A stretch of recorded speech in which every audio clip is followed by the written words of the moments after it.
चालू पत्नी की बेवफाई की कहानी। रवि नाम के एक लड़के की शादी दिव्या नाम के लड़के के साथ हो जाती है। दोनों एक दूसरे के साथ खुशी खुशी जीवन यापन करते हैं। पर कुछ समय बाद दिव्या रवि से लड़ने झगड़ने लगती हैं और कहती हैं कि आप मुझे बाहर घुमाने फिराने नहीं ले जाते। पर रवि करे भी तो क्या करे, उसके एक कपड़ों की दुकान थी और दुकान भी बहुत अच्छे से चलती थी। दुकान में कपड़े लेने के लिए इतने ग्राहक आते जाते थे कि रवि के अलावा भी एक और लड़का उसमें काम करता था और दुकान बहुत ही जोरों शोरों से चलती थी। इसी कारण वह दिव्या को टाइम नहीं दे पाता था। इसी दौरान दिव्या को एक दिन अपनी सहेली की शादी में जाना था, तो वह रवि को कॉल करती हैं और वह कहती हैं कि मेरी सहेली की शादी है और आप जल्दी से आ जाओ, मुझे शादी में जाना है। पर रवि उस समय शादी की सीजन होने के कारण बहुत ही व्यस्त था और वह दिव्या को शादी में ले जाने के लिए मना कर देता है।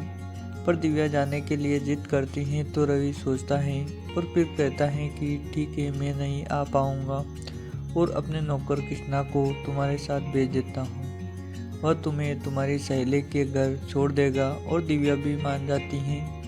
और इसी तरह समय बीतता गया और आगे भी दिव्या जब भी कहीं पर आने जाने के लिए रवि को कॉल करती तो रवि हर बार अपने नौकर कृष्णा को ही भेजा करता था, क्योंकि कृष्णा रवि के साथ तब से काम कर रहा है जब से रवि ने अपने कपड़ों की दुकान की शुरुआत की थी।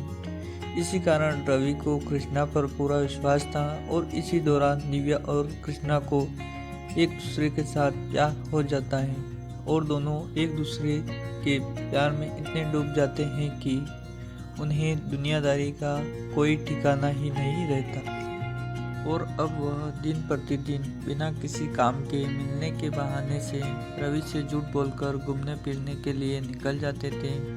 और एक दिन कृष्णा दिव्या से मिलने उसके घर चला जाता है और दोनों 5 से 6 घंटों तक दिव्या के कमरे में बातें करते हैं और एक दूसरे के साथ समय बिताते हैं।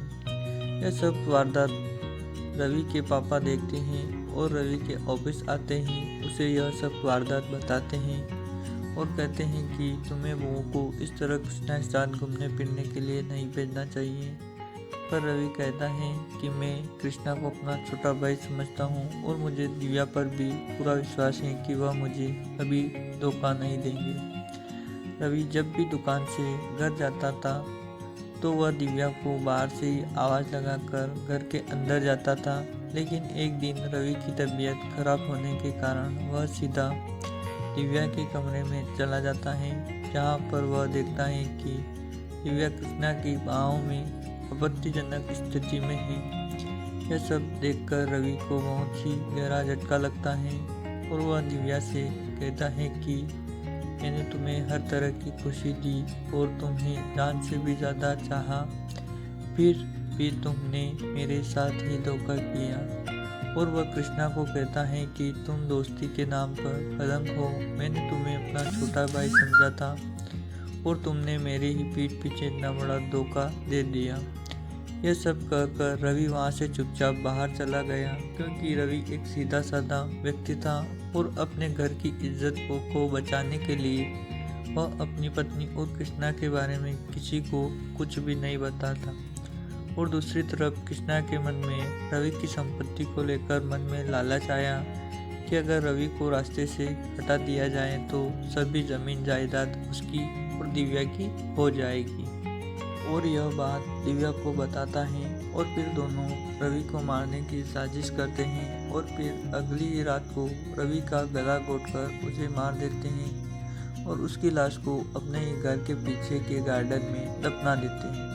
और फिर रवि के पापा को सुबह पता चलता है कि रवि कल रात से गायब है और वह इसकी पुलिस स्टेशन में रिपोर्ट दर्ज कराते हैं और साथ ही साथ अपनी बहू और कृष्णा के अफेयर के बारे में भी वह पुलिस को बताते हैं। और फिर पुलिस रवि के घर आती है और रवि की पत्नी दिव्या व उनके नौकर कृष्णा से पूछताछ करते हैं और तभी पुलिस को कृष्णा पर शक होता है और उसे अंदर कर देती है।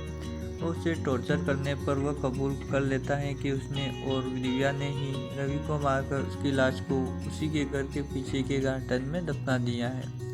कृष्णा का यह बयान सुनकर पुलिस दिव्या और कृष्णा को कोर्ट में पेश करती है और दोनों को कोर्ट उम्र कैद की सजा का आदेश दे देती है। इस कहानी से हमें यह शिक्षा मिलती है कि व्यक्ति को लालच में आकर कभी भी गलत कदम नहीं उठाना चाहिए।